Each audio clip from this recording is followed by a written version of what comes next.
So this is Child 44. Tom Hardy, Noomi Rapace, Joel Kinnaman, Jason Clarke, Paddy Considine, Vincent Cassell, Gary Oldman. To paraphrase a popular series of compilation albums, now that's what I call a cast. I mean, that is amazing, isn't it? So Child 44 is a drama set in 1953 Soviet Russia. Tom Hardy is a secret police agent, Leo Demidov, sent to a remote part of the country when he refuses to denounce his wife as a traitor.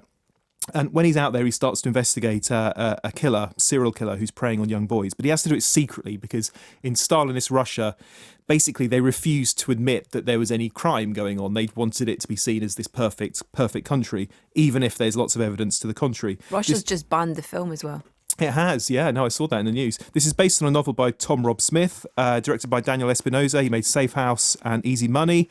Certificate 15. Here's a clip of Tom Hardy and Noomi Rapace. Tom is ramping up that Russian accent to the max. Where are you going? Huh? Where are you going? Away. Away? Yes. Wait, listen to me, listen to me. Whatever you feel about me, whatever is going on, whatever you are thinking, we are here now. That is it. This is where we find ourselves. There is nothing that we can do about it. I would rather spend a lifetime in a shithole like this with you than spend 1 minute in Moscow without you. Save that to someone who doesn't know Huh? you. What are you going to do without papers? Did you forget something? Huh?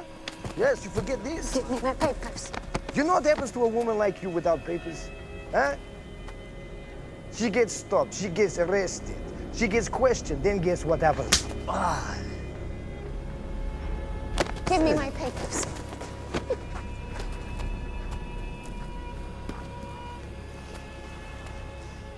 Почти готовы!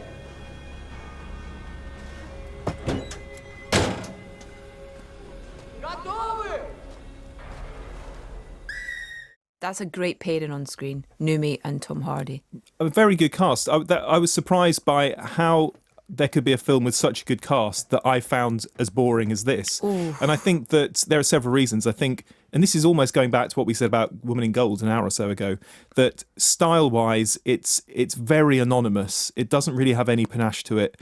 And I think that if you are telling a bleak story, which this is, set during a bleak period of history with bleak locations, the least we want as viewers is a bit of invention to just make that a bit more interesting and a bit more exciting. And I think I kept thinking of The Lives of Others when I was watching this, which is a brilliant German film set in 1980s East Berlin. Very bleak, very stark, but really stylish. And that really helps you to fall in love with the characters and to be interested in the story. And I think this is crucially missing that. So it's just this onslaught of bleakness, but there's not really any light and shade going on in there. And I think it's also too long. It's 137 minutes. First 15 minutes, you could honestly get rid of.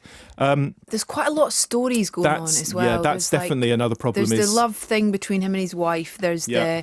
the kind of the competitiveness between him and his kind of comrade. Murder mystery going on Yeah. there. There's Paddy Considine's. I mean, I Yeah. saw him on screen. I went, "Where have you been? You haven't been on screen for so long. Hurry up and do something." And there's all this stuff about the paranoia of the era, and blind obedience. That's what Noomi Rapace calls it, and how everybody just has to obey orders. So Yeah. there is a lot of stuff going on, and that's not terrible because certain directors and editors can balance that out and it Yeah. can work. But I don't think it has worked this time round.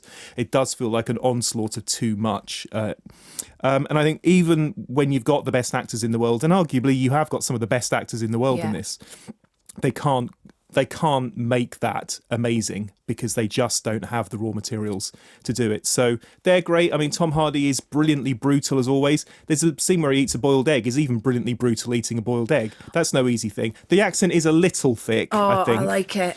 But I mean, others like Gary Oldman's in it, and there's a hint there. Paddy Considine, they hint at the Russian accent. Tom Hardy goes for it full on Russian, and I think it's a little too much.